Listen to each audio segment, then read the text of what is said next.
Welcome, and thank you for taking part in New Hire Fundamentals Training. The contents of this course are Green Book Guide, Shop and Yard Guide, Defensive Driving, and Eco-Friendly Construction. Let's get started.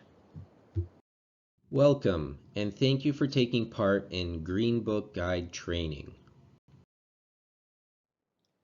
The purpose of this training is to introduce you to the contents of the Green Book, how to navigate it, and where to find it. The Green Book you find in your workplaces is an extensive legal framework that incorporates two important works. First is the Occupational Health and Safety Act, and second is the Regulations on Construction Projects. The Occupational Health and Safety Act provides the legal framework and the tools to achieve healthy and safe workplaces. It sets out the rights and duties of all parties in the workplace. It establishes procedures for dealing with workplace hazards, and it provides for enforcement of the law where compliance has not been achieved voluntarily. The construction regulations expand on the legal framework with more specifics. It provides technical requirements that apply to all construction projects. Part 1 of the Green Book provides definitions. Here you'll find common terms like competent person, project, and workplace harassment. If ever there's any confusion about a term, this section may help to clarify things for you. Part 2 of the Green Book is where you'll find the Occupational Health and Safety Act. The Occupational Health and Safety Act is broken down into the following sections: administration, prevention entities, duties of, violence and harassment, codes of practice, toxic substances, work stoppages, reprisals prohibited, notices, enforcement, offenses and penalties, and regulations. Many other courses that you attend derive from the contents of the Occupational Health and Safety Act. Part 3 of the Green Book is where you'll find the index to the Occupational Health and Safety Act. Here you'll find what you're looking for by searching key terms. There is no table of contents in this book. The index is your guide.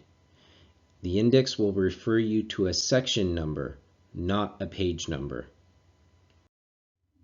Part 4 is the most extensive section of the Green Book. That is where the regulations on construction projects is found. It begins with definitions, moves on to general construction, then excavations, then tunnels, shafts, caissons, and cofferdams, and the final subsection is work in compressed air. Part 5 is where you'll find the index to the construction regulations. Like the previous index, you will find what you're looking for by searching key terms, as there is no table of contents for the construction regulations. What you find will refer you to a section number, not a page number. In Part 6, you'll find supplemental information that is not available through the Act or the regulations. The information contained is on confined spaces, critical injury defined, inventory of agents, joint health and safety committees, occupational health and safety awareness and training, offices of the workers and employer advisors, and unilateral work stoppages. Part 7 provides regulations made under the Occupational Health and Safety Act. This short section maps the expansion of the legal framework, and it shows how the reach of the Occupational Health and Safety Act goes well beyond construction projects. Part 8 is where ticketing schedules and set fines can be found. This section identifies the category of ticket, the section the fine applies to, and the amount of the fine. Part 9 is where you will find contact information. This final section is where you can find information on how to report incidents, critical injuries or fatalities, report possible unsafe work practices, and how to contact the Ministry of Labor for general inquiries. Legally, the Green Book must be prominently posted in all of our workplaces, therefore making it available for review at any time, and it must be an official and current copy. In summary, be sure to keep the Green Book prominently posted in the workplace. Use it if ever you have legal questions regarding your work or the workplace, or if you ever need clarification on legal requirements on how to complete specific tasks. And remember, navigate the book through the use of the indexes. Welcome, and thank you for taking part in Shop and Yard training. The purpose of this training is to prepare you to efficiently, safely, and considerately navigate the shop and yard. If we all follow this guide, we will have more time on job sites where our efforts are most needed. We will leave the shop and yard and all its contents in good standing for our team members, and we will reduce confusion, frustration, and the risk of injury or illness. Our yard is located on 6492 Elgin Mills Road in Markham. Our yard is shared with J. Hoover Limited Construction, otherwise known as JHL. For all of us, access and use is restricted to the areas within the thick red border. Enter from the roadside, proceed past the farmhouse, and all the way in the back is where our yard and shop is found. We have our own designated areas within, and they are marked with the letter H. Anything marked with X belongs to JHL. Please take a moment to study these areas.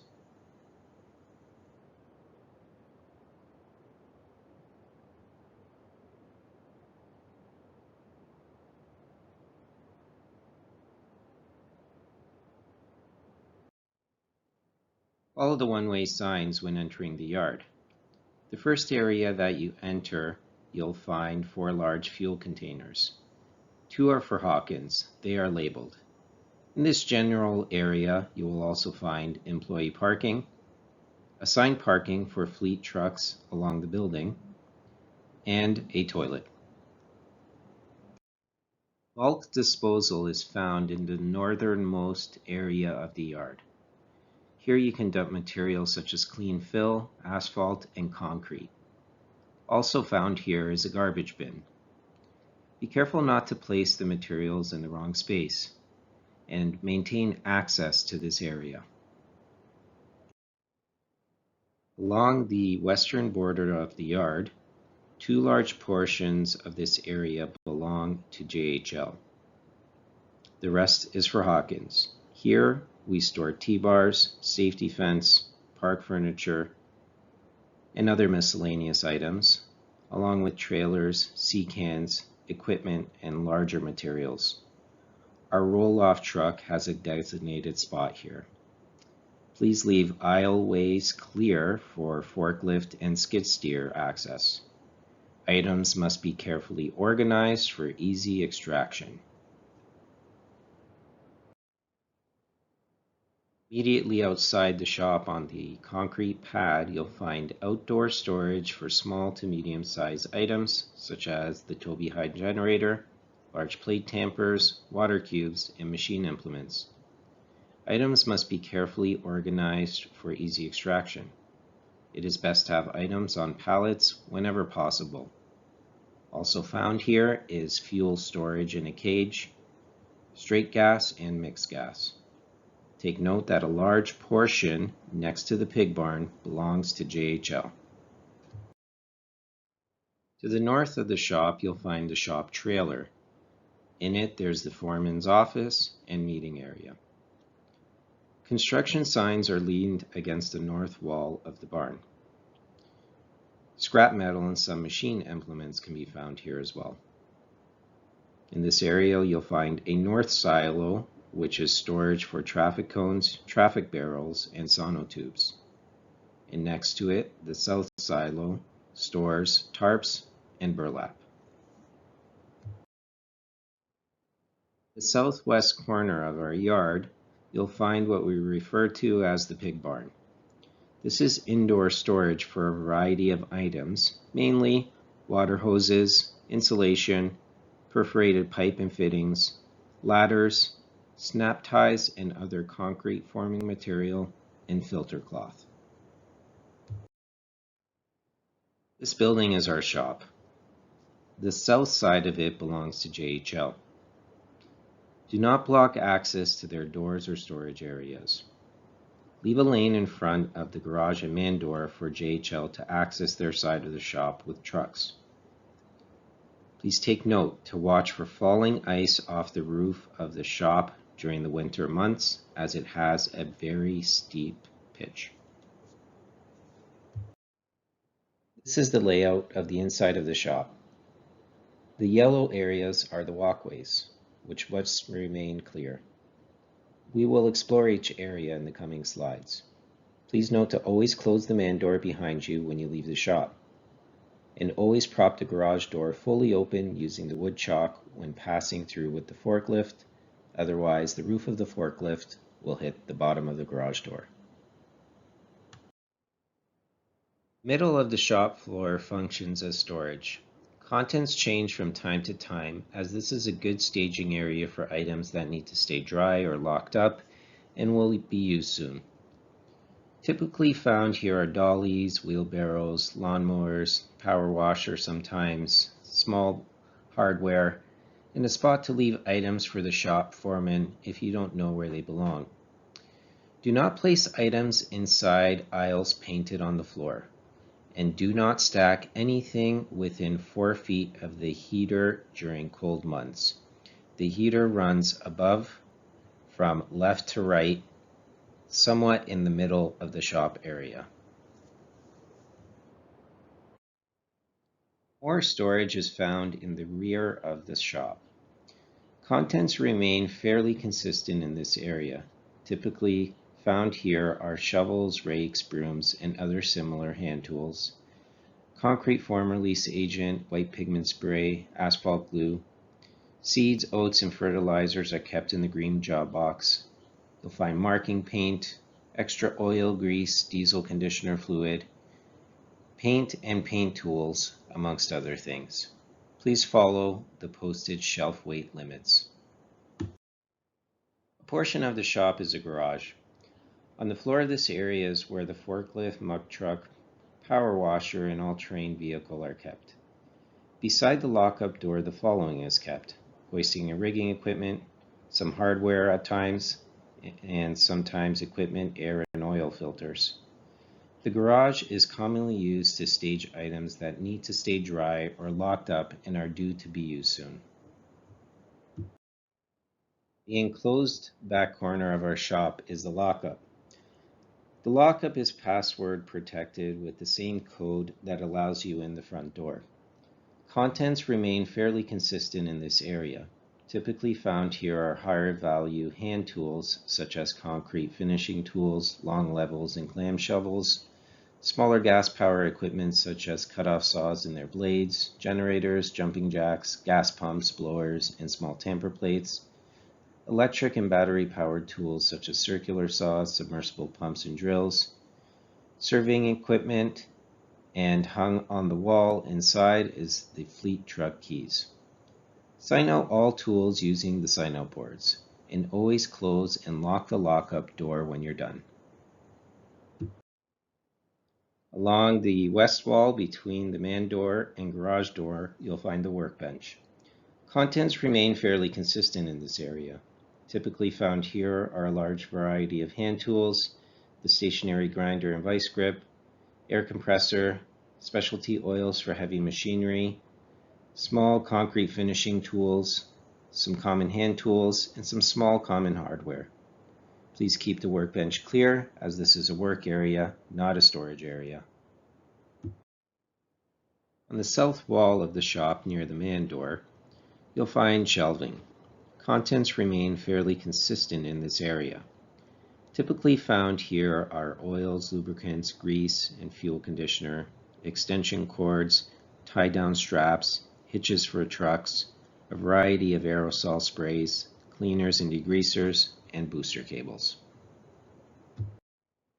On that same south wall, you'll find a section assigned for health and safety items.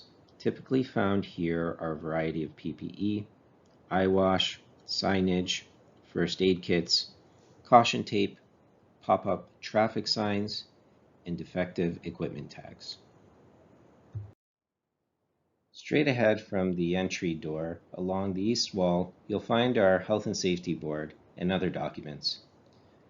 Found on and around this Health and Safety Board is the First Aid Kit, Emergency Preparedness Plan, our Health and Safety Manual, our Employee Handbook, the Construction and Industrial Regulations and the Occupational Health and Safety Act, an eye wash station, safety data sheets for all controlled products at the shop and yard, safe work practices and safe job procedures for all the work that we do, and other important health and safety and company-related information. One of the most popular items at the shop and yard is the fuel. We have diesel. There are 4 large diesel tanks at the yard. The 2 most north, farthest from Elgin Mills, belong to Hawkins. Clear diesel is to be used for our diesel-powered trucks. Dyed diesel is to be used for all our diesel-powered machinery. Yellow jerry cans are found in the fuel cage by the large diesel tanks. Gas is found here as well. Jerry cans for gas are found in the fuel cage by the shop. Oil for mixing with gas for 2-stroke engines is found in the shop. Only use marked jerry cans for mixed or straight gas. Also found here is propane. Propane is to be kept in the fuel cage by the shop. If the large forklift propane tank is empty, alert the shop foreman. Another popular item at the yard and shop are the ladders. Ladders must be inspected regularly. The first inspection point is to make sure that only grade 1 ladders are to be used at Hawkins. Inspection tags are found on the side rail of all ladders. Informally inspect all ladders prior to every use. Formally inspect and initial the tag once per month.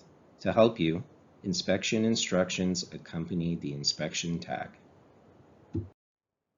In charge of the shop and yard is the shop foreman, whose duties are to guide, assist, and enforce expectations, but not to clean up after people.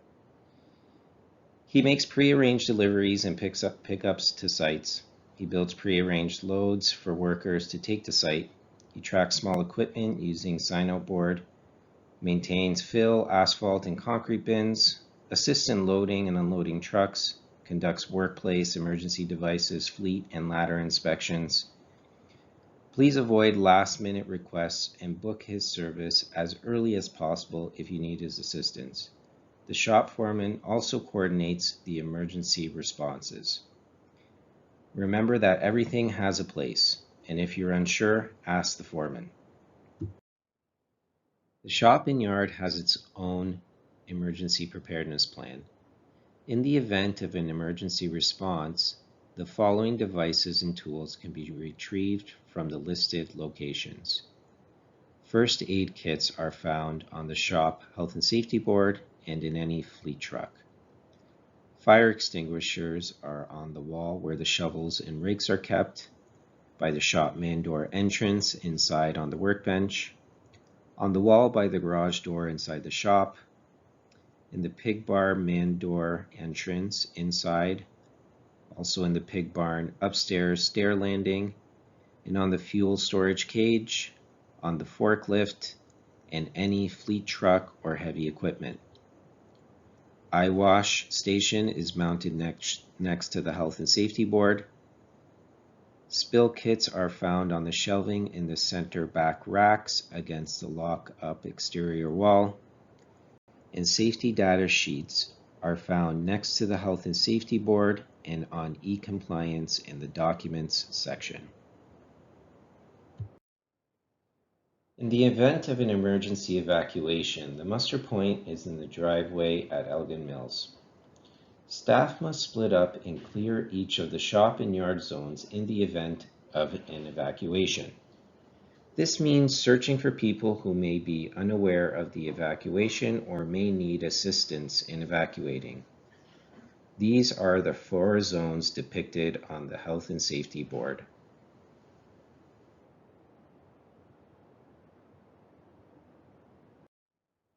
In the event of an emergency response where emergency services were called, a free person directed by the shop foreman must wait at the muster point to meet and direct emergency personnel.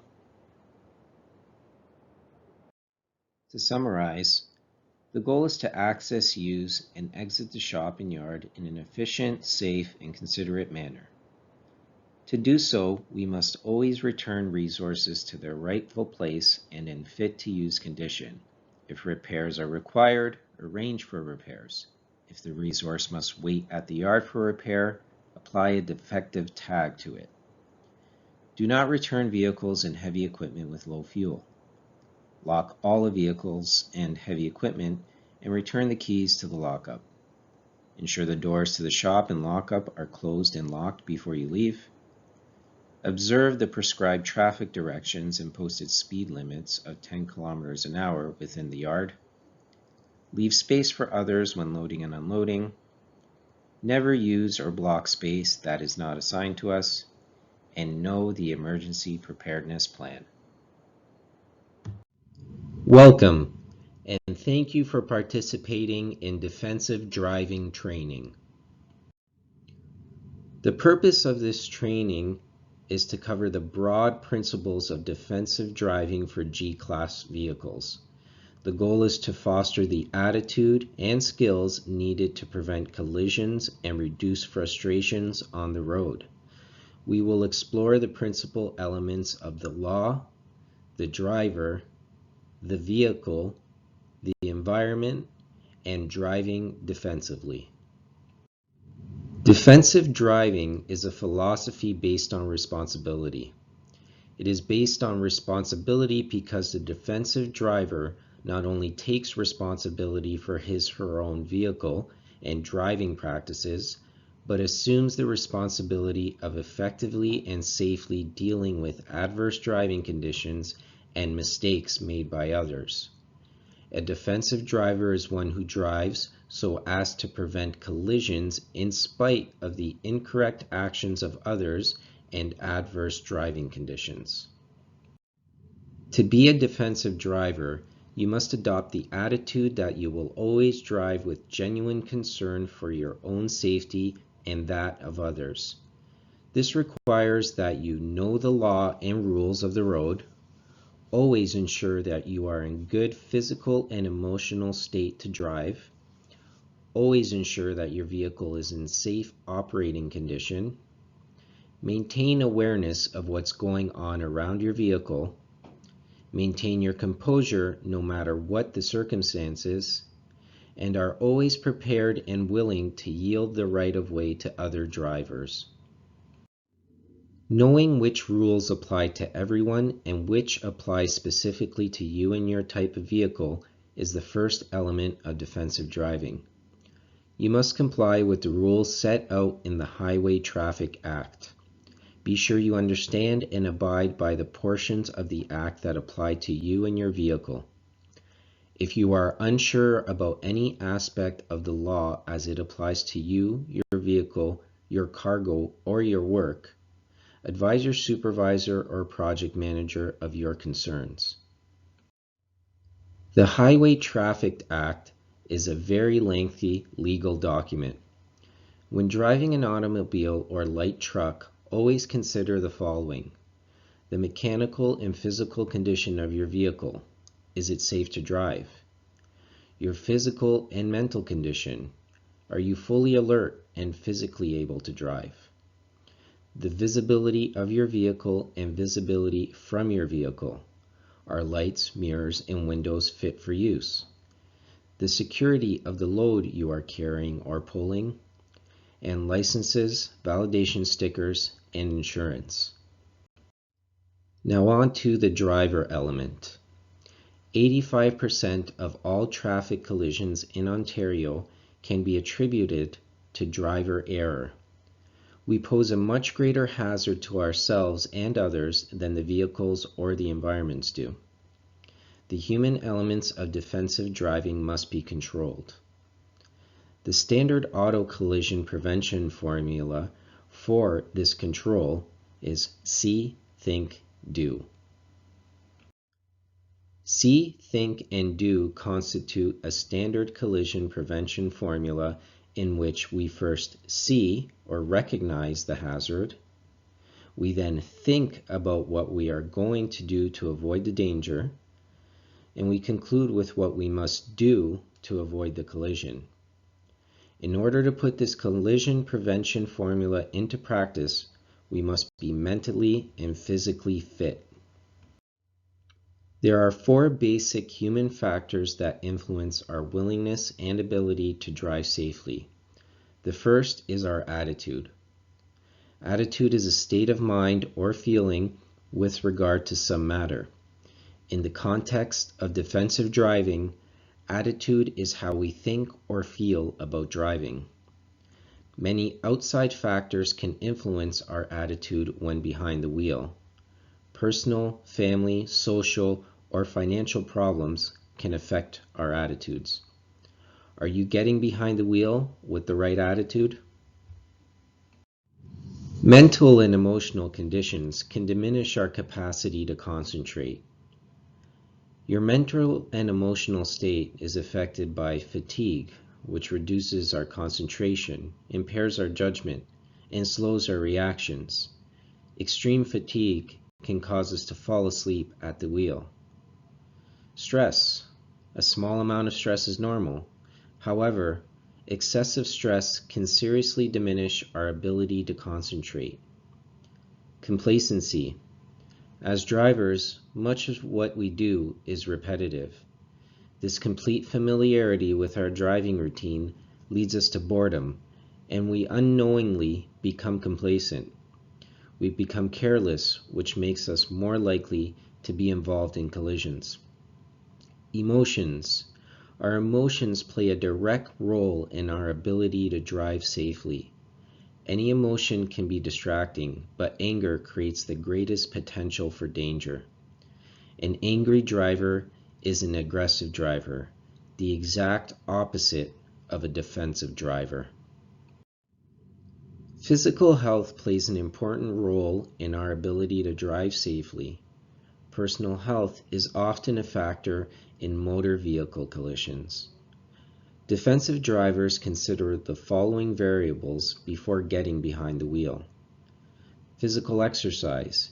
It makes for a healthier body and also stimulates mental awareness. Nutrition. Healthy, regular meals enhance both mental alertness and physical strength and coordination. Minor illnesses and injuries. Minor injuries and the symptoms of illness can divert your attention from driving. And hearing. Poor hearing may stop you from noticing audible mechanical problems, horns, trains, and traffic and weather reports. When speaking of your physical well-being, sleep is a major factor. Without sufficient sleep, your brain and your body will suffer a breakdown. People's sleep needs vary. The average person requires a minimum of 7 hours of sleep per day. Even with 7 hours or more of sleep, you might still experience drowsiness.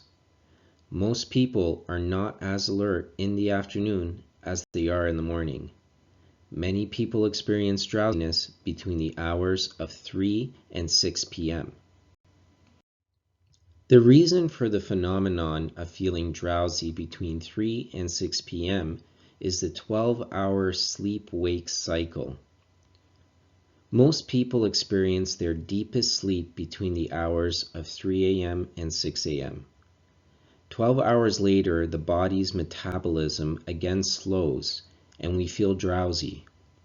It is important to remember that your sleep cycle will affect your attentiveness at certain times of the day. Seeing is the first element of our standard collision prevention formula. Our vision provides more than 90% of the information we need to cope with traffic and the unpredictable actions of others. Make the most of your vision. Avoid staring at one object or area. Look around, scan from side to side and near and far. Check your mirrors every 5 to 8 seconds and look far enough ahead. That's called lead vision. Lead vision refers to the practice of projecting your vision far enough ahead of your vehicle to see situations developing before they become a hazard. The average driver projects his or her vision 3 to 6 seconds ahead. This does not allow enough time to analyze the visual information being received, formulate a response, and react. The recommended amount of lead vision when not on 400 series highways is, at 30 kilometers an hour, your lead vision should be 12 to 15 seconds, which is 125 meters. At 60 kilometers an hour, lead vision should be 12 to 15 seconds again, which is 250 meters. At 90 kilometers an hour, lead vision should be 20 to 30 seconds, which is 750 meters. Substances that impair our judgment and motor skills, such as drugs and alcohol, can be absolutely lethal. Studies clearly show that as many as half of the drivers involved in fatal collisions had been drinking. Prescription and over-the-counter drugs can also affect your ability to drive. Check the label. Hangovers also impair mental alertness and physical strength and coordination. Simply put, the consumption of alcohol, illegal drugs, and some medication cannot be used during, prior, and well prior to operating a vehicle. Defensive drivers pay careful attention to their physical well-being by performing exercises that stimulate the body and mind, eating and drinking nutritionally, getting enough sleep on a regular basis, getting annual physical exams, getting annual eye exams and keeping their corrective lenses current, getting annual hearing exams, and never driving under the influence of alcohol or drugs or with a hangover. Knowledge is equally as important as mental and physical fitness. Your knowledge is influenced by the training you have received, your education, and driving experience. Knowledgeable drivers know what can distract them from focusing on driving and how to drive without distraction. Distractions come in 4 forms. Visual, which occurs when a driver sees objects or events, and this impairs the driver's observations of the road environment. Mental, which occurs when a driver is thinking about something not related to driving the vehicle. Physical, which occurs when a driver is doing something physical that is not related to driving. And noise, which is caused when sounds prevent drivers from making the best use of their hearing. Distracted drivers generally do not look around or turn their heads. They use their mirrors less often and don't look at their instrument panels. Instead, they look forward and are less likely to see a hazard, think about avoiding hazards, and do what needs to be done to avoid a collision. Defensive drivers limit distractions as much as possible. The vehicle element gives the defensive driver 2 items to consider: the mechanical condition of the vehicle and what you know about operating the vehicle. Pre-trip inspection reports may not be required with smaller, non-commercial vehicles, but they still have to comply with the legal condition requirements of the Highway Traffic Act. Defensive drivers put their vehicles through pre-use inspections that confirm its fitness for use. Checking the following vehicle components will ensure you are meeting Highway Traffic Act requirements.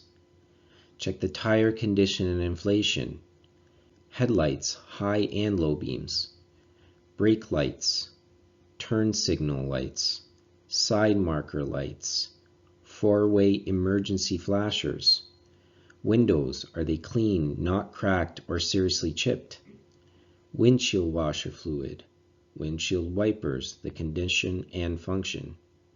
Mirror adjustment, instruments and climate controls. Check fluid levels, oil, coolant, brake, and steering. And check underneath the vehicle for fluid leaks. In order to drive safely, you must be able to control your vehicle's speed and direction. This requires skill and attention in the areas of acceleration, shifting, steering, and braking. Smooth acceleration is important for both mechanical and traction purposes. Mechanical condition is preserved when harsh or jerky acceleration is avoided. Mechanical fitness is important to defensive driving. More importantly, smooth acceleration helps to ensure your vehicle's tires maintain traction. This is crucial to maintaining directional control of your vehicle. If wheel spin does occur, ease off the accelerator pedal until traction is regained, then gently reapply. Proper shifting is easier on your vehicle's drivetrain and essential to maintaining control. If you drive a vehicle with a manual transmission, always select a gear that neither lugs nor over-revs your vehicle's engine. If you drive a vehicle with an automatic transmission, it is advisable in most situations to simply leave the gear selector in drive. Overriding the transmission's computer control system by manually shifting with the gear selector lever may actually reduce your ability to properly control the vehicle and could damage the drivetrain. While driving, keep a firm grip on the steering wheel at all times. This will ensure that you can maintain steering control in the event that you hit a pothole, curb, or debris, or experience a sudden loss of tire pressure. The traditional advice of keeping your hands at 10 o'clock and 2 o'clock is now obsolete due to the mandatory inclusion of steering wheel airbags. A lower grip position is now recommended, 9 o'clock and 3 o'clock or 8 o'clock and 4 o'clock. These are only suggestions. You must make the decision on where to grip the steering wheel based on your physical stature and the specifics of your vehicle's steering wheel and seating. The process of bringing a vehicle to a stop involves three factors. 1. Perception. This is where the driver perceives or recognizes the need to apply the brakes. The time required for the average driver to perceive the need to brake is about 3/4 of a second. 2 is reaction. This is where, having recognized the need to brake, the driver actually applies the brakes. The time required for the average driver to react is about 3/4 of a second. 3 is deceleration. This process is affected by the mechanical condition of the brake system, tire condition and pressure, road surface conditions, vehicle speed, and vehicle weight. Vehicle weight and speed are important variables because they vary greatly and they have a significant impact on braking distances. Be sure to make adjustments to your driving behaviors to accommodate different vehicles and different speeds, along with considering all other factors such as road conditions and weather conditions. Under normal, non-emergency conditions, you should brake in a manner that allows your vehicle to remain in a straight line, while at the same time allowing you to turn if necessary to avoid a collision. In an emergency situation, your reflexes will cause one or more wheels to lock up. If your vehicle continues in a straight line and remains pointed in the direction you want to go, keep the brakes applied as long as necessary.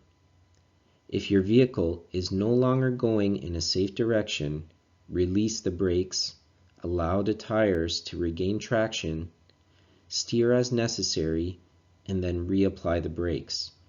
Repeat this procedure until continuous braking can be achieved. Special note, if your vehicle is equipped with ABS brakes, don't pump your brakes as this will decrease the effectiveness of the ABS system. The effects of vehicle speed on braking distance is a very important consideration for defensive drivers. As an example, a standard size vehicle traveling at 30 kilometers an hour would require approximately 8 seconds to come to a complete stop, and this would happen over the course of nearly 20 meters. Keep in mind, a second and a half has already been lost to perception and reaction. At 60 kilometers an hour, that same vehicle would require approximately 16 seconds to come to a complete stop over the course of approximately 53 meters. At 90 kilometers an hour, the stopping time has now increased to 25 seconds over the course of approximately 100 meters. Another important consideration are the vehicles around you.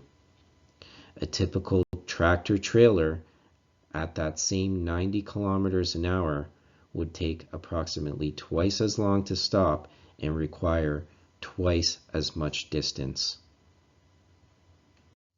The term living room refers to the importance of maintaining a sufficient amount of space between vehicles so as to avoid rear-end collisions. The necessary amount of living room depends on your vehicle's length. Use the countdown method to establish living room. Pick a marker on the road, such as a road sign, and begin to count starting from 0, just as the vehicle in front of you passes the marker. By the time you've completed the appropriate count for your vehicle, you should have reached but not gone beyond the marker.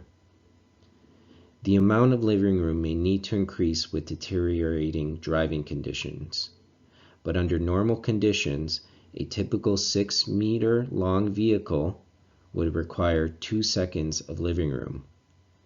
A larger vehicle, like a dump truck, would require 3. And the largest vehicles on the road should maintain 6 seconds of living room. Physics plays a part in defensive driving because it affects the handling abilities of your vehicle. A vehicle's center of gravity, which is the center of the mass of an object, affects handling through the effect it has on stability. The lower the center of gravity, the more stable the vehicle. The weight added by passengers and loads raises the center of gravity.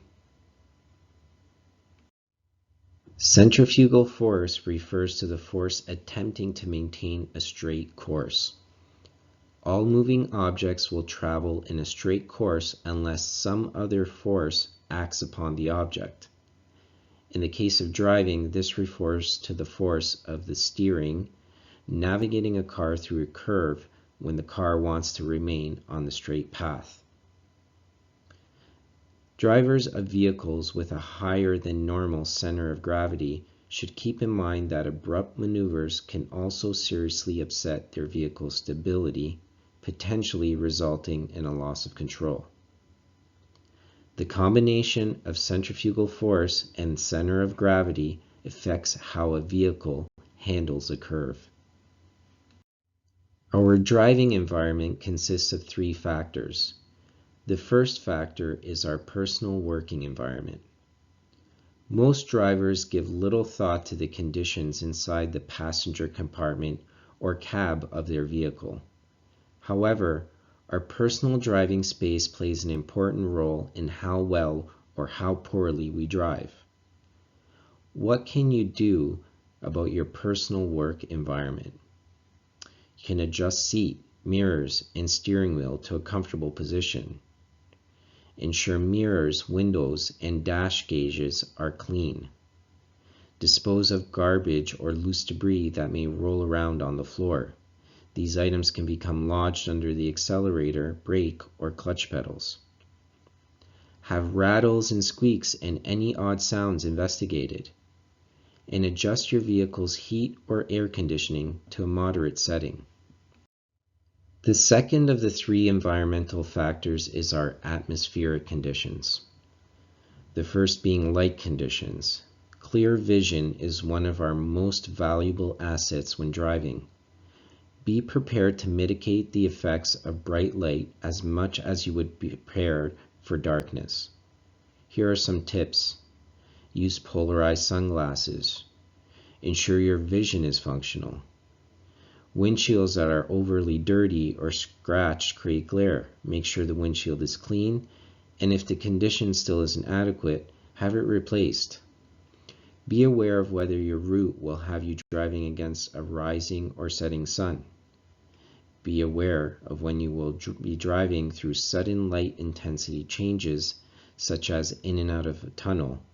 Your eyes require several seconds to adjust. The second atmospheric condition to consider is night driving. There are a number of precautions you can take to make night driving safer. Don't overdrive your headlights. If the distance you would need to come to a complete stop exceeds the distance to which you can clearly see, you are overdriving your headlights. Reducing your speed and increasing your following distance at night is always recommended. Headlights must project a white light that can be seen at least 150 meters from the front of the vehicle and is strong enough to illuminate objects 110 meters away.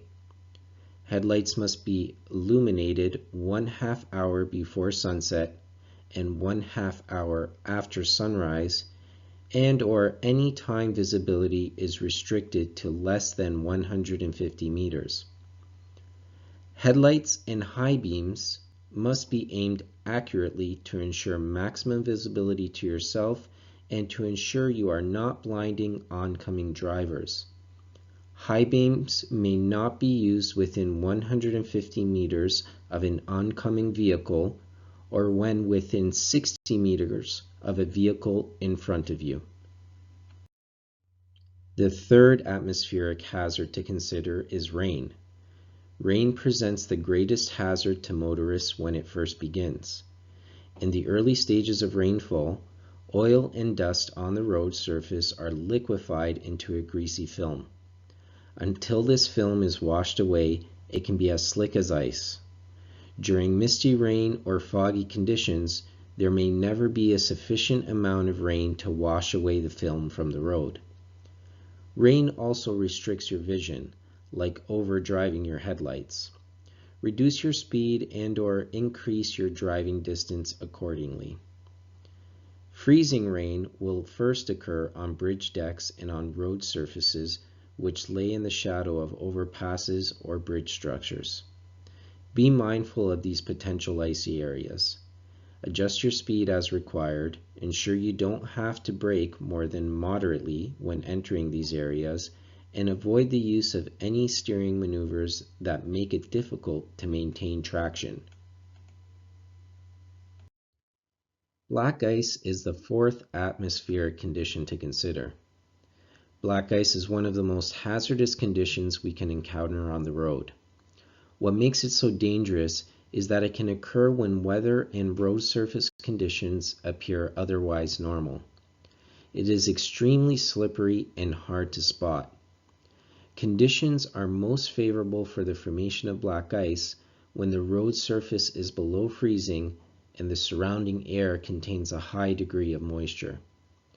If the road looks glossy and you know the ambient air temperature is below freezing, be prepared for black ice. Adjust your driving accordingly. The fifth atmospheric condition to consider is fog. Fog is the main atmospheric factor involved in chain reaction collisions. Drivers with higher seating positions can see further in foggy conditions and tend to drive faster than those in lower seating positions.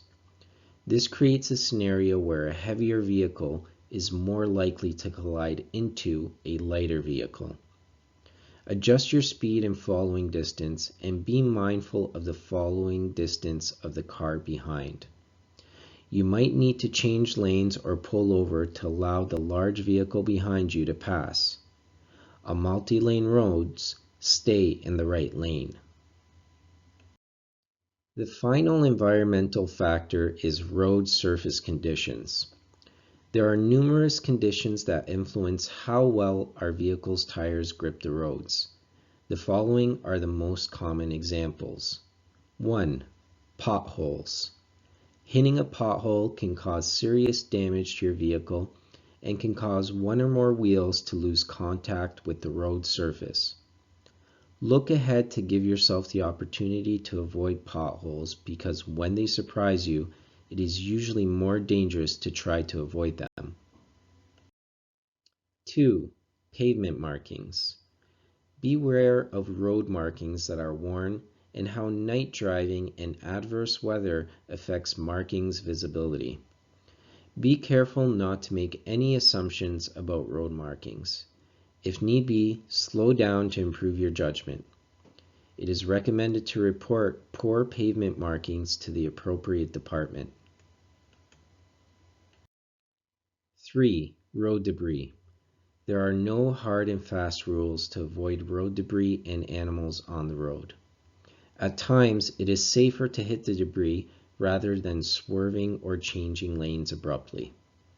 If you can't avoid debris, it might be best not to attempt to avoid it entirely. Instead, steer so it passes under your vehicle and not under a wheel. If the debris passed under the vehicle in front of you, then it will likely pass under your vehicle as well. When you see debris coming, safely slow down in order to improve your judgment. When possible, safely report road debris to the local police or roads maintenance authorities. 4. Shoulder drop-offs. Shoulder drop-offs can become a deadly wheel trap if one or more wheels leave the pavement. Immediately steering back onto the road surface is not recommended, as this maneuver can result in the wheel catching the pavement edge, which can result in sending your vehicle sideways or even rolling over. If you drop off, reduce your speed, find an area where the drop-off is minimal, and accelerate slowly and smoothly while steering back onto the road. 5. Washboard. Washboarding is typically found at intersection approaches and uphill and downhill sections of roads. It is caused by the braking and acceleration of heavy vehicles. The wheel bounce caused by a washboard road surface will severely decrease tire-to-road surface traction, resulting in decreased braking efficiency and partial or total loss of steering control. Slow down when approaching a washboard section of road. If you must brake in such a section, do so with extreme caution. 6. Wheel ruts. Wheel ruts are caused by heavy and frequent travel of commercial vehicles. They affect directional stability, often causing vehicles to snake down the road. They also pose a hydroplaning hazard as they channel water down the length of the road rather than allowing it to run off the shoulder. 7. Water ponding and hydroplaning. Water ponding occurs on flat roads or low spots and depressions of a road. This is where rainwater or water from melting ice or snow accumulates and remains on the road surface. Ponding water can cause hydroplaning. Hydroplaning becomes exponentially more dangerous with lighter vehicles and higher speeds. Typically, at 50 kilometers an hour or less, tires displace water and the tread remains in contact with the road surface. At 50 to 90 kilometers an hour, a water wedge forms in front of the tires and hydroplaning begins. At 90 kilometers or more, wheels are fully hydroplaning. Vehicle and tire condition, along with water depth, play a significant part in hydroplaning. Ensure your vehicle is in good condition, especially the tires. Tires should always have a good tread depth and be properly inflated. Slow down when approaching water ponding or avoid the ponding altogether if you can do so safely. If the water on the road is so deep that you cannot see the road surface, you are likely dealing with flooding and not ponding. Avoid driving through flooding. If you must, after clearing the flooded section, apply and release your brakes to ensure they are still working normally. Driving defensively is the final element in defensive driving and involves having a good understanding of 4 factors. Understanding collision statistics and probabilities, understanding your vehicle and your vision, understanding signals, signs, and pavement markings, and understanding how to navigate roads in the presence of other vehicles. Familiarity with local statistics help us to prepare for the most likely collision scenarios. In Ontario, 2-vehicle crashes account for 62% of all fatal traffic collisions. Single vehicle crashes account for 27% of all fatal traffic collisions. Pedestrian fatalities account for 8% of all motor vehicle collision deaths, and 3% of all fatal traffic collisions in Ontario are attributable to miscellaneous occurrences involving trains, motorcycles, etc.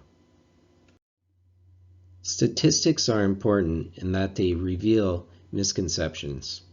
For example, the percentage of accidents by light conditions shows that 70% happen during daylight hours, whereas most people would assume most happen during darkness, but darkness only accounts for 24.9%.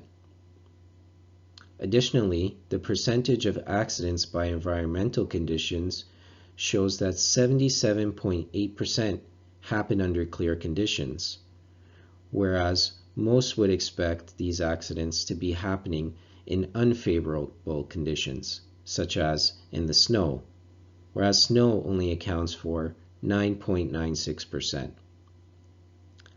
These statistics show that drivers let their guards down in favorable conditions, which is something very important to keep in mind if you are going to be a defensive driver. Vision is the 4th factor in driving defensively. Our view from the driver's seat is divided into 3 areas: direct view, reflective view, and blind areas. The structure of our vehicles determines how much visibility we have. We must consider what other drivers in our proximity are able to see and avoid their hazardous blind areas. Beware of the vision obstructions created by door and window pillars, outside rear view mirrors, dirt and damage to mirrors, window stickers, windshield mounted GPS, and items hanging from inside rear view mirrors. Avoid commercial vehicle blind spots when changing lanes. The path being taken by the driver of the red car is incorrect and unsafe because it places the vehicle in the blind area during much of the lane change. The paths being taken by the green vehicles ensure that the driver of the commercial vehicle can clearly see these vehicles. Signals, signs, and markings are the third factor in driving defensively. Traffic signals, signs, and pavement markings are visual representation of the law that is present in the Highway Traffic Act. It is everyone's personal responsibility to ensure they are familiar with all of the laws and corresponding signals, signs, and markings. Here are some of the more common ones we come across. On a green light, you may turn left, go straight through, or turn right after yielding to vehicles and/or pedestrians already in the intersection.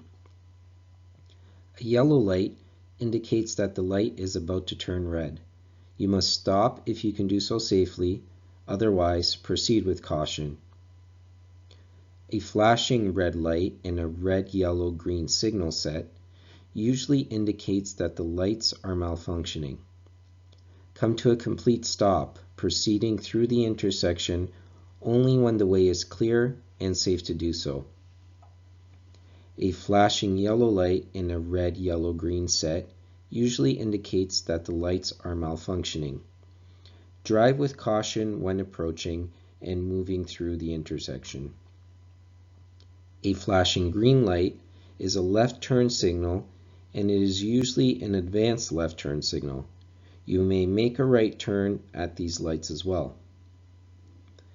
Blank traffic lights indicate a loss of electrical power. Follow the rules that apply to an intersection with no traffic lights, stop, or yield signs. When a green left turn arrow is displayed along with a red light, you may turn left. A yellow left turn arrow following a green left turn arrow means that a green light is about to appear. If you have already started your turn, complete it with caution. If you have not started your turn, stop and proceed only when it is safe to do so. A red flashing beacon style light above an intersection or stop sign means you must come to a complete stop. Proceed only when it is safe to do so. A yellow flashing beacon style light above an intersection or warning sign or on an obstruction in the road is a warning to proceed with caution. Here are some more common signs. Two-way traffic, slippery when wet, railway crossing, steep grade, yield, hazard close to road, do not enter, railway crossing ahead, school zone, right lane ends, do not pass, and slow moving vehicle. We just discussed the importance of signal, sign, and marking awareness. Prior to that, we discussed the importance of light and environmental awareness. A necessary complement to those factors is the position of other vehicles relative to your own. Positional awareness helps the defensive driver avert collisions. There are 6 basic scenarios from which a two-vehicle collision can occur. Collision with vehicle ahead. Rear-end collisions account for 55% of daytime collisions. The single or combined factors involved are speeding, not adjusting to adverse conditions, following too close, and not being attentive. To avoid a collision with the vehicle ahead, leave enough living room. Next are collisions with the vehicle behind. This is also a rear-end collision, but in this case you are in front. Defensive drivers recognize when they are being followed too closely. When you have identified that you are being followed too closely, reduce your speed and increase the gap between you and the vehicle in front of you. This reduces the likelihood of you rear-ending the vehicle in front of you if you are rear-ended yourself. It may also prompt the vehicle in front of you to pass you. Do not speed up to increase the gap between you and the vehicle behind you. This rarely works and will cause you to speed. If slowing does not cause the vehicle to pass you, you may consider pulling over to allow the vehicle to pass. If you choose to pull over, do so safely. Next is head-on collisions, the most deadly of all motor vehicle collisions. Most head-on collisions occur as a result of one vehicle attempting to pass another where there is insufficient space to do so. Head-on collisions also commonly occur on curves. If you see an oncoming vehicle in your lane, stay calm, take control of the situation, and drive out of danger by moving your vehicle to the right, onto and beyond the shoulder of the road if necessary. Do not move left, as this may create a second head-on situation. When passing other vehicles, be sure to judge the situation accurately, to do so safely, and only pass where it is permitted, never on curves.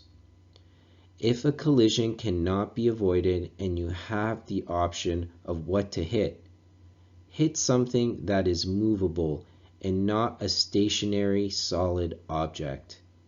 If you must hit a stationary object, hit it at an angle, as that will lessen the blow. Next are collisions while passing. A safe pass requires two crucial ingredients, time and distance. You must have sufficient time to accelerate and sufficient distance to complete the pass. Before attempting to pass another vehicle, ask yourself the following questions. Do I really need to pass this vehicle? Do road conditions allow for a safe pass? Does traffic volume allow for a safe pass? Does my vehicle have sufficient power to make the pass safely and quickly? Does my vehicle have sufficient braking ability should I need to abort the pass? Is there enough distance to complete this pass safely? If you have answered all questions with a yes, then you may make the pass. Next are collisions while being passed. Assume the right attitude when being passed. Accept the fact that the driver behind you doesn't think you are driving fast enough and wants to pass. Do not become combative. Check mirrors regularly in order to spot those that want to pass and prepare yourself for the scenario. Consider being proactive and pulling over if you believe the driver behind you is going to attempt to pass in unsafe conditions. Watch the road ahead for an upcoming gap. Gradually slow down to prompt the driver behind you to pass. Continue slowing until the passing vehicle has returned to the lane. If a pass begins to fail and the passing driver is caught in a potential head-on collision situation, steer right onto the shoulder of the road if necessary. Never accelerate or brake to assist the passing driver in getting behind or ahead of you. This is an assumption that can fail and can cause you to lose control of your vehicle. Next, we have intersection collisions. Most intersection collisions occur as a result of drivers failing to yield the right-of-way. Failing to see and obey signs or signals is the next most common cause, followed by speeding, following too close, and failing to signal properly. Pedestrians and bicyclists also contribute to a sizable percentage of intersection collisions.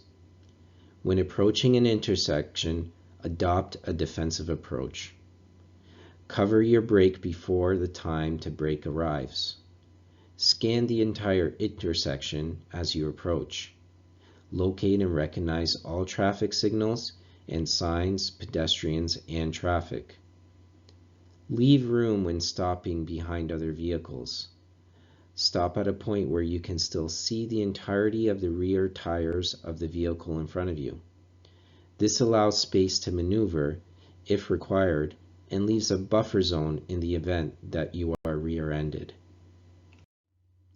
Now on to stopping positions. When stopping at intersections, right-of-way is often not agreed. Defensive drivers are always prepared to yield the right of way to others, regardless of circumstances. Establish eye contact so you can better judge what a pedestrian or other driver is about to do. Before proceeding through or into an intersection to make a turn, look left, right, then left again. Stopping positions vary from one intersection to the next according to the layout of the intersection, pavement markings, and signing. In the first example, at this intersection with stop line pavement markings, you must stop at the stop line. In the second example, at intersections with a marked crosswalk or a sidewalk with no pavement markings, you must stop at the marked crosswalk or well back from the sidewalk. In the third example, at intersections with pavement markings, no crosswalk or sidewalk, you must stop at the edge of the traveled portion of the road.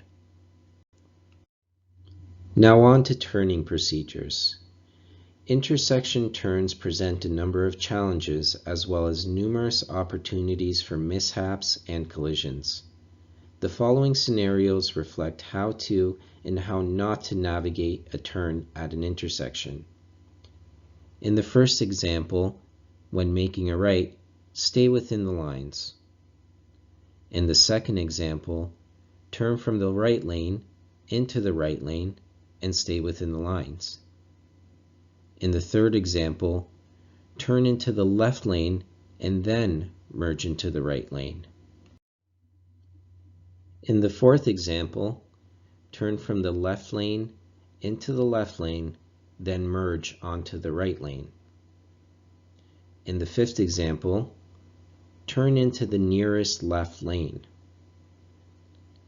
In the sixth example, left turns are best made from the center left lane into the right lane, but can be made from the furthest left lane into the left lane. These are the only two options for left turns in this scenario.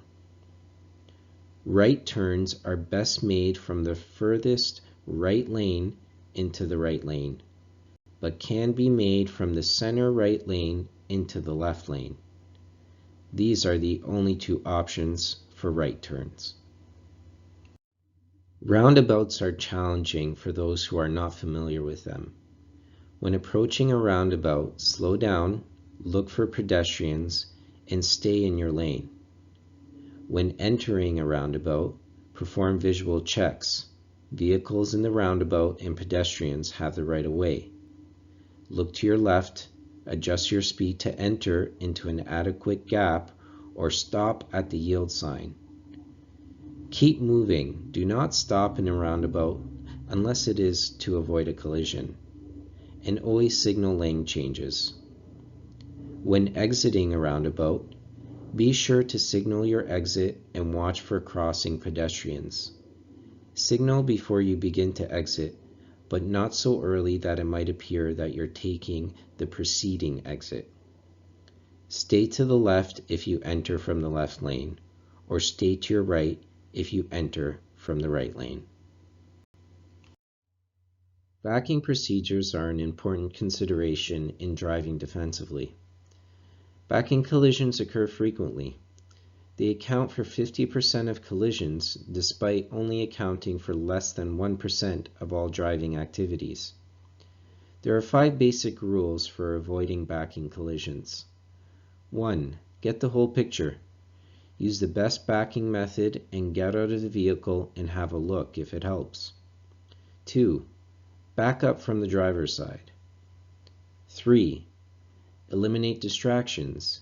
Hang up the phone, turn off the music, put down the coffee, and focus. 4. Use a guide. If it helps, using a guide is always a good practice. And 5. Back slowly and check both sides. In summary, defensive drivers are non-combative, focused, and proactive in their approach to driving. This means be courteous, be prepared to yield the right of way, remain focused and observant, Observe all road rules. Drive according to conditions and leave living room. Plan your routes and take care of yourself and your vehicle. Welcome, and thank you for participating in eco-friendly construction training. The purpose of this training is to discuss techniques and practices that must be implemented to prevent or reduce water contamination, soil contamination, air pollution, noise pollution, vegetation and habitat destruction, and resource depletion, and also to prepare to respond to chemical spills. Responsible constructors show great concern for the health and condition of the environments they work in. Construction can be very damaging in the absence of clear procedures. Eco-friendly construction practices provide significant benefits beyond preserving our natural environment. Our personal health is further preserved through thoughtful practices, and there is a net benefit to our economies when eco-friendly construction practices are implemented. Once again, the areas that eco-friendly constructors are concerned with are water contamination, soil contamination, air pollution, noise pollution, vegetation and habitat destruction, and resource depletion. Water becomes contaminated by surface runoff that carries erosion and sediment into storm drains and natural bodies of water, and through ground infiltration that reaches water tables. To prevent surface runoff and ground infiltration, first, plan for possible spills, minimize the likelihood, and prepare for the worst. Plan for erosion and sedimentation problems. Control the amount of runoff and its ability to carry sediment, and retain sediment with sediment capturing devices. Preventing water contamination means applying the following housekeeping rules. Retain as much existing soil and vegetation cover as possible and excavate the minimal amount. Carry out equipment, hydraulics, top-up, fueling, and lubricating on an approved pad with spill control and collection in place. Collect the wash water from concrete, glues, solvents, paints, wood, preservatives, and other toxic materials and dispose of it in an appropriate manner. Perhaps create a washout pit that will be cleaned out and properly disposed of at the end of the project. Protect existing trees, shrubs, and soils which are going to remain in their natural state from damage or compaction by construction equipment, and dispose of rags that have chemicals on them. Preventing water contamination means applying the following surface stabilization techniques. Use watering, mulching, or applying geotextile materials to a construction area to prevent soil loss as dust. Use a graveled area or pad entrance or exit points where vehicles enter and leave a construction site to provide a buffer area where vehicles can drop their mud and sediment to avoid transporting it onto public roads, to control erosion from surface runoff, and to help control dust. Preventing water contamination means applying the following runoff control techniques. Cover stockpiles, backfill materials, and construction materials to prevent erosion and sedimentation. Use silt fences to contain runoff from easily eroded slopes. Apply berms to protect storm drain inlets down gradient from site. Apply filtration cloths to all catch basins that may be infiltrated, and periodically sweep or vacuum sediment from paved roads. To prevent water contamination, you must also consider the following techniques. Storage. Store and dispose of waste properly. Recycle. Recycle oils and filters, fluids and wash water, and all of their containers. Staging vehicles and equipment. Designate areas away from catch basins and runoff grades for parking, refueling, and maintenance. Soils are quickly contaminated when exposed to hazardous substances, as most soils absorb very quickly. The following practices must be implemented to ensure soils are not contaminated. Keep equipment well maintained so as to avoid hazardous leaks. Perform refueling and maintenance to vehicles and equipment on hard surfaces. Perform mixing and washing operations on hard or protected surfaces. Do not leave hazardous products on soil surfaces. Dispose of them immediately. And do not bury any waste. Heavy equipment and vehicles account for most of the harm we do to our air. Smaller equipment and the dust deriving from a variety of cutting and mixing is also a concern. The least harmful, yet the most bothersome form of air pollution on our sites is ground dust gone airborne. The following practices must be implemented to reduce our impact on air quality. Consider how the winds at any given time may affect others. Keep all equipment and vehicles well maintained. Use water during prolonged cutting of concrete, asphalt, pavers, and so on. Cover loads and materials that can be carried away by the wind. And use dust control fencing. Controlling idling is the single most important measure when preserving our air quality and in being an eco-friendly constructor. Climate change is as real as respiratory diseases, and we must take action. No single vehicle or piece of equipment can remain on when not in use unless it is regenerating, it is warming up, careful not to exceed required warm-up times, it is too cold to shut down, or it is being used to warm up or cool down a worker in harsh conditions. All prescribed idling percentages, as shown in the monthly report on idling, must be observed. This is a minimum standard. The effects of noise pollution are understated. Peaceful sound levels are important to the well-being of many people. We must be mindful of our neighbors, and we must not assume that any person in the construction field has a high tolerance for noise. To reduce noise levels and the effects it has on others, the following practices must be applied. Erect signs warning of noise when noise levels are consistently above 85 decibels. Keep tools and equipment in good repair. Use low noise alternative tools and equipment whenever possible. And observe noise bylaws. It is not for constructors to decide which plants or animals live or die, remain, or get relocated. Designated organizations have insight and knowledge into the value and fragility of animals, plants, and ecosystems that we have no reason of knowing. When we are given directions by organizations such as forestry departments and conservation authorities, we must observe that direction. To reduce our impact on vegetation and habitats, the following practices must be applied. Never work outside the site limits. Apply and preserve tree and vegetation hoarding. Keep tools and equipment in good repair. Use low noise alternative tools and equipment whenever possible. Observe noise bylaws and consult with experts when clarity is required.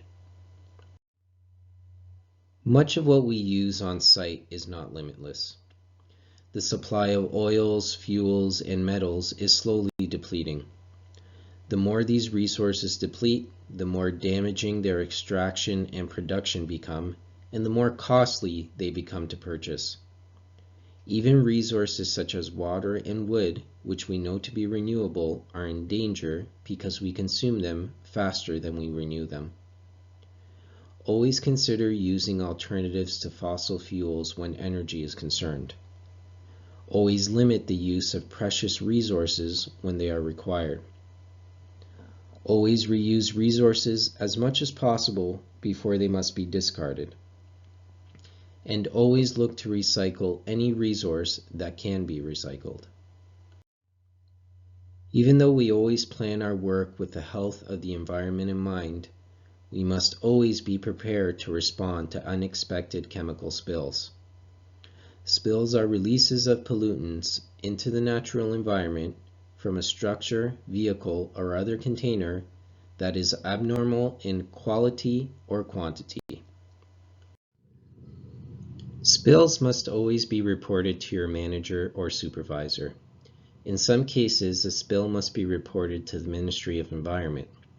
You must report a spill if it may cause harm or material discomfort to any person, if it injures or damages property or animal life, if it impairs the quality of the natural environment, air, water, or land, if it causes adverse health effects, if it presents a safety risk, if it renders property, plant, or animal life unfit for use, if it leads to the loss of enjoyment of the normal use of property, or if it interferes with the normal conduct of business. Spills that meet reporting criteria are forwarded to the Ministry of Environment and Climate Change's Spills Action Center. Reports can be made by calling their 1-800 number. This number is found on your emergency preparedness plan. When responding to an emergency spill, there are 7 steps to be followed, beginning with 1, evaluate, meaning evaluate the situation and identify the hazards. Do not expose yourself or allow anyone else to be exposed to any hazards. 2, locate the proper tools and PPE to respond to the spill. All controlled products must have SDS sheets and product labels that identify the PPE required for handling. 3, stop the discharge. Before taking any other action, you must ensure the spill doesn't grow. 4, contain the spilled product and the scene. Use sorbent socks and barriers to isolate the extent of the hazard and clean up areas as much as possible. 5, report the spill to your supervisor and to the appropriate authorities if applicable. 6, clean up the spilled product as soon as possible. Be thorough and use approved cleanup tools and materials. This step can be started immediately after contain if there is somebody else that can report on your behalf. And 7, dispose of all contaminated materials correctly. This waste is hazardous material. Here you see a standard portable spill kit like you have seen in all our workplaces. The kit includes pads for absorbing the spilled product, sorbent socks for containing the spill, gloves for your protection, a disposal bag, and instructions. It is a company policy to have a minimum of 1 per site and a minimum of 1 per company vehicle.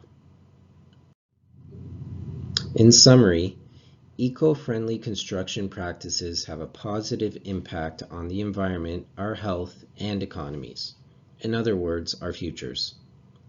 Planning for eco-friendly construction provides a set of techniques and practices in the concerned areas of water contamination, soil contamination, air pollution, noise pollution, vegetation and habitat destruction, and resource depletion. And all workplaces must be prepared to respond to chemical spills. Thank you for taking part in New Hire Fundamentals training. Please proceed to the test to complete this course.